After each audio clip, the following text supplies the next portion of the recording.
Hello यार, biggest party of the summer slam में आज तक हमें बहुत कमाल के मैचेस देखने को मिले हैं और समर स्लैम 2022 अब बहुत ही ज्यादा नजदीक आ गया है। एंड इसलिए आज की इस वीडियो का टॉपिक अभिनव चौहान, शेख हर्षद, ब्रॉकिंग gaming, Farooq gaming, Shubham, IC gaming और खुद ट्राइबल चीफ की तरफ से आया कि जय ब्रो, समर स्लैम के आज तक के टॉप 5 बेस्ट मैचेस बताओ। एंड एक्जैक्टली यही चीज मैं आपको इस वीडियो में बताने वाला हूँ। तो एक बार फिर से टाइम आ गया अपनी मेमोरीज को रिफ्रेश करने का। बताता हूँ मैं आपको सारे मैचेस, लेकिन इंट्रो के बाद। सो नाउ विदाउट वेस्टिंग ज्यादा time, let's get into this video.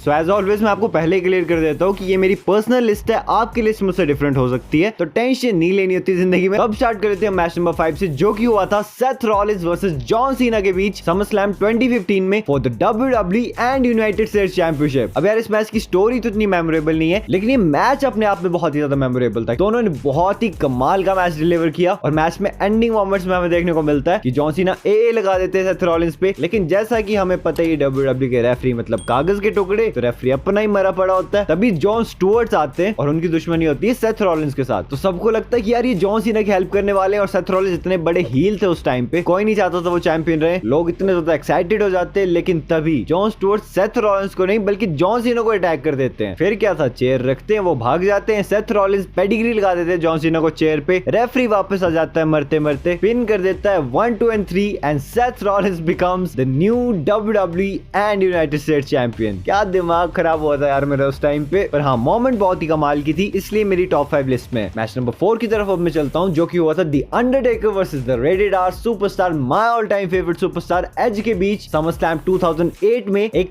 Hello in a Cell match. अब यार इस मैच के बारे में मैं ऑलरेडी बता चुका अपनी एक वीडियो में, जो कि मैंने हेल इन अ सेल के टॉप 5 मैचेस वाली बनाई थी। ऊपर लिंक फ्लैश हो होगा, लेकिन अभी नहीं देखना चाहते तो डिस्क्रिप्शन बॉक्स में मैं लिख दे दूंगा, इस वीडियो के बाद जाकर देख लेना, ठीक है। तो अब मैच नंबर 3 की तरफ हम चल पड़ते हैं, जो कि हमें देखने को मिला था the Undertaker versus Brock Lesnar के बीच समर स्लैम 2015 में। अब जैसा कि हम सबको पता है कि ब्रॉक ने स्ट्रीक तोड़ी थी द अंडरटेकर की 2014 में रेसलमेनिया 30 में, और 2015 की रेसलमेनिया में क्या हुआ था, सेथ रॉलिंस के हाईएस्ट ऑफ द सेंचुरी की वजह से वो WWE चैंपियन बन गए थे और ब्रॉक से उनकी चैंपियनशिप चली गई थी। तो बैटल ग्राउंड में जाकर मौका मिलता है ब्रॉक को अपनी चैंपियनशिप वापस से कैप्चर करने का। सेथ रॉलिंस से मैच होता है, लेकिन उस मैच में द अंडरटेकर इंटरफेयर करते हैं, और स्टोरी इस मैच की ये थी कि द अंडरटेकर अपना बदला लेना चाहते हैं उनकी जो स्ट्रीक टूटी थी रेसलमेनिया 30 में, और ये मैच सेटअप हो जाता है समर स्लैम में ब्रॉक वर्सेस द अंडरटेकर का। मैच बहुत ही कमाल का था। मैच के एंडिंग मोमेंट्स में क्या होता है, ब्रॉक लेसनर टैप करवा देते हैं द अंडरटेकर को, वहां बेल बजा देते हैं, लेकिन रेफरी तो देख ही ना होता भाई, वो कहता है कि यार मैंने तो देखा ही नहीं टैप आउट करते हुए, उसकी अलग ही चुल मची हुई है। वो जैसे ही डिस्ट्रैक्ट होता है, द अंडरटेकर ब्रॉक पे हेल्स गेट लगा देते हैं। ब्रॉक लेसनर टैप आउट तो नहीं करते, लेकिन वो एक मिडिल फिंगर दिखाते हैं द अंडरटेकर को और पास आउट हो जाते हैं, और इसी के साथ द अंडरटेकर ने इस मैच को जीत लिया था। बहुत ही कमाल का मैच था यार, एक बार आप भी जरूर चेकआउट कर लेना। चलो ओके, अब मैच नंबर 2 की तरफ मैं चलता हूं, जो कि हमें देखने को मिला था समर स्लैम 2017 में। ये मैच था for the universal heavyweight championship,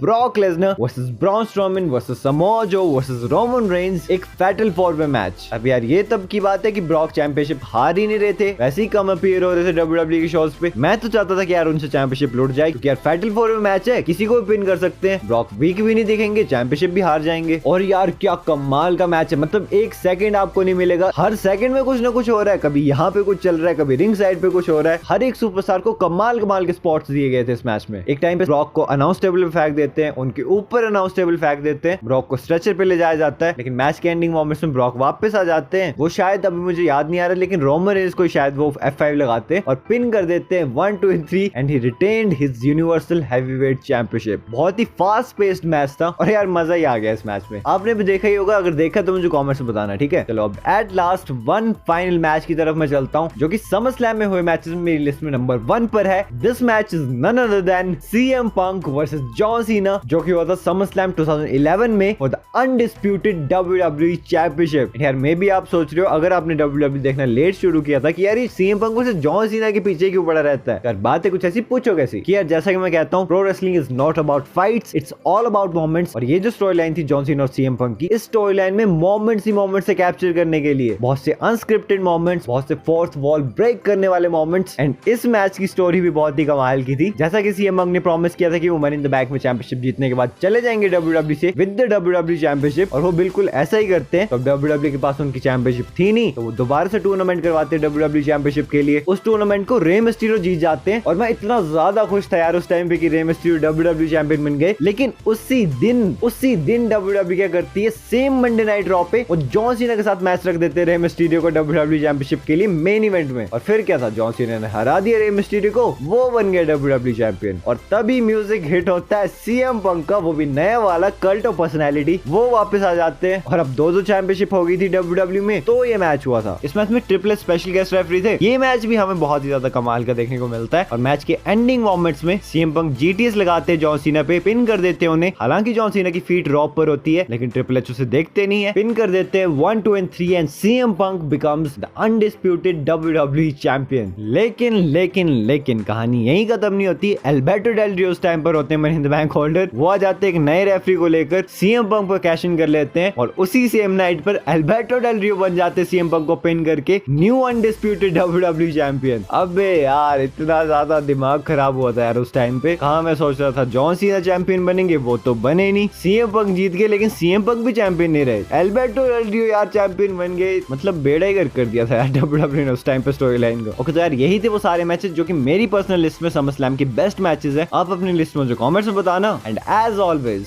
अभी 2 वीडियोस आपके सामने आ रही होंगी समरस्लैम का डेट एंड टाइम जानने के लिए। ऊपर वाली वीडियो पर क्लिक करना, और इस साल समरस्लैम में हमें कौन कौन से मैचेस देखने को मिल सकते हैं वो जानने के लिए नीचे वाली वीडियो पर क्लिक करना। मैं आपसे मिलता हूं अपनी नेक्स्ट वीडियो में किसी इंटरेस्टिंग टॉपिक के साथ। So until that time, this is जय लॉगिंग आउट।